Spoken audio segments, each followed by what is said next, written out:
Welcome to our Venture Fund CFO video series, where we dive into the world of finance and strategy in the fast-paced realm of venture capital. In this series, we'll be exploring the crucial role of the Chief Financial Officer, CFO, in venture funds, uncovering the strategies and insights that drive successful financial management in this dynamic industry. I have navigated the complexities of venture capital and successfully guided multiple funds to financial prosperity. We'll delve into key topics such as fund performance analysis, capital deployment strategies, and optimizing operational efficiency within a venture fund. Our goal is to provide valuable insights and actionable advice for both aspiring and seasoned venture fund CFOs, as well as individuals interested in the inner workings of the finance side of the venture capital industry. So, whether you're a CFO seeking to enhance your expertise or a manager curious about the financial management of venture funds, this series is designed to inspire and inform. Get ready to gain valuable insights from our experienced CFO as we embark on this exciting journey into the world of venture fund finance. Welcome to the Venture Fund CFO video series brought to you by Hazic Fund Services. Let's begin. Welcome to the exciting world of investment funds. Today, we're going to unravel the difference between two popular types, open-ended funds and closed-ended funds. Meet Delhi, the open-ended fund, and Charlie, the closed-ended fund. They may sound similar, but they have some intriguing distinctions. Delhi is like an ever-expanding adventure. He's always open for new investors to join in on the fun. Delhi doesn't have a fixed number of shares. When new investors want to jump in, more shares are created, and the fund grows. This means Delhi can keep accepting new money and issuing new shares, making him quite flexible and accessible to anyone who wants to be a part of the journey. Now, let's meet Charlie. He's a closed-ended fund with a fixed number of shares available, just like a limited edition collector's item. Once all the shares are sold, Charlie's door is closed, and he won't be issuing any more shares. This means that if you want to invest in Charlie, you need to get in early before all the shares are gone. Delhi and Charlie also have different approaches when it comes to investors selling their shares. Delhi allows his investors to buy or sell shares whenever they want. It's like a magical door that's always open. So, if you suddenly need your money or want to take some profits, Delhi can help you out without any restrictions. With Charlie, it's a bit different. He has specific moments called liquidity events where investors can sell their shares. It's like waiting for your turn on an exhilarating roller coaster ride. Once the liquidity event arrives, investors can sell their shares, but until then, they'll have to enjoy the ride and wait for the right moment. Remember, in the vast realm of investments, there's always something for everyone. Happy investing, and may your financial endeavors be filled with success and thrilling adventures. We're about to embark on an exciting fundraising journey, and we want to make it a memorable and enjoyable experience. So, let's dive into our revamped fundraising plan with a twist of lightheartedness. The Time Machine, according to the LPA, Limited Partnership Agreement, our typical fundraising timeline is 18 months. To ensure we're ahead of the game, let's channel our inner time traveler and start planning well in advance. We'll make fundraising look like a breeze. Capital Call Extravaganza, instead of numerous closings, we'll go for a grand capital call party. Picture this, a remarkable event where we bring together investors, partners, and supporters to celebrate our success. By minimizing the number of closings, we'll create an air of exclusivity and make everyone want to be part of our amazing journey. The scarcity factor, want to make our fund even more desirable? Let's aim for a larger percentage of capital on our first close. By doing so, we'll create an aura of scarcity, making our investment opportunity all the more appealing. It's like having a limited edition collectible everyone wants in. Syndication fun facts. Okay, let's lighten up the mood and talk about syndication costs. Did you know that these costs are like the sprinkles on top of an ice cream sundae? They add a little something extra to the fundraising process. So, let's embrace the fun in crunching those numbers and make it an adventure of its own.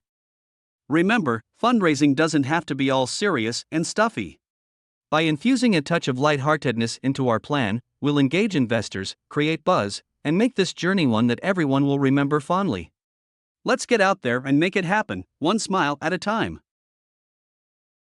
Funds need policies to ensure legal and regulatory compliance, mitigate risks, promote ethical conduct, protect investors, streamline operations, provide employee guidance, and establish a culture of transparency and integrity. Here's a list of the policies and procedures we use. Personal Dealings Policy Outline. Harassment and Discrimination Policy. Anti-Fraud and Bribery Policy Template. Business Ethics Policy. Anti-Money Laundering Policy. Political Contribution Policy. Anti-Fraud and Bribery Policy. Valuation Policy. We will discuss this in more depth in a later chapter. A due diligence questionnaire for venture capital funds is a document or set of questions used by venture capital firms to gather information about a potential investment opportunity. It serves as a comprehensive tool to assess the viability, risks, and potential returns associated with a particular investment opportunity. The questionnaire typically covers various aspects of the target company, including its management team, financials, business model, market opportunity, competitive landscape, intellectual property, legal and regulatory compliance, and other relevant factors. While the specific questions may vary depending on the venture capital firm's investment thesis and focus, here are some common areas that a due diligence questionnaire may cover. Company overview. Company name, address, and contact information. Date of incorporation and legal structure. Overview of the company's products/services. Management team. Background and experience of key executives. Key management roles and responsibilities. Details of any prior entrepreneurial or investment experience. Market opportunity. Target market and its size. Competitive landscape and market dynamics. Key growth drivers and market trends. Business model. Description of the business model and revenue streams. Customer acquisition and retention strategies. Pricing strategy and monetization plans. Financials. Historical financial statements, income statement, balance sheet, cash flow statement. Financial projections and assumptions. Capitalization table, cap table, and ownership structure.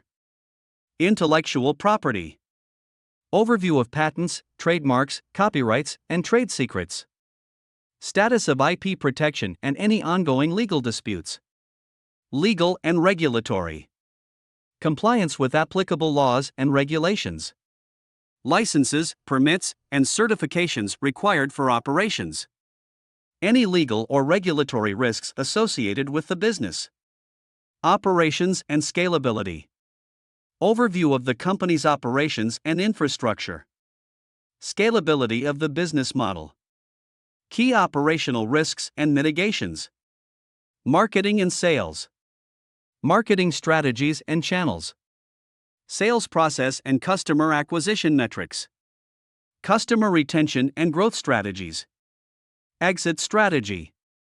Potential exit opportunities, example, IPO, acquisition. Timeline for exit and expected returns. Any existing investor rights or preferences. It's important to note that the due diligence questionnaire is just one component of the overall due diligence process. Venture capital firms often conduct in-depth analysis, including meetings with the management team, market research, financial analysis, and reference checks, to make informed investment decisions. The questionnaire serves as a starting point to gather preliminary information and guide the due diligence process. When marketing a venture fund, there are several factors to consider to ensure successful promotion and investor engagement. Here are some key factors. Target audience. Identify your target audience, which typically includes institutional investors, high net worth individuals, family offices, and other qualified investors. Understand their investment preferences, risk appetite, and geographic location to tailor your marketing efforts accordingly. Investment strategy and track record. Clearly articulate your fund's investment strategy, highlighting your competitive advantage and unique value proposition. Showcase your team's expertise and track record in selecting and supporting successful startups. Demonstrating a strong performance history and a well-defined investment thesis will help attract potential investors. Investor relations and networking. Build strong relationships with potential investors and nurture existing ones. Engage in personalized communications, provide timely updates on the fund's progress, and maintain transparency throughout the investment lifecycle.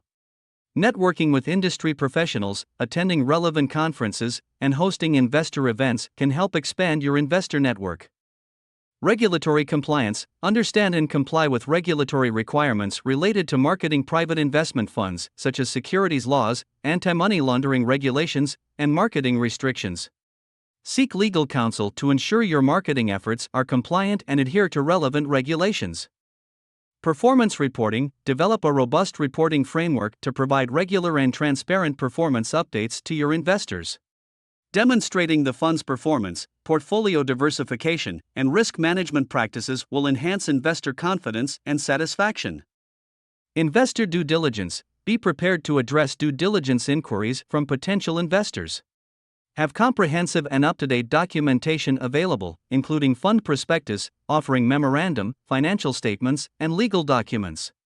Anticipate investor questions and concerns, and provide clear and thorough responses.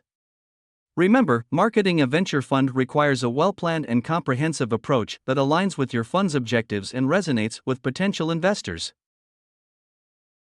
That concludes Chapter 1. If you have any questions, please contact me at Kasim@hazic.com.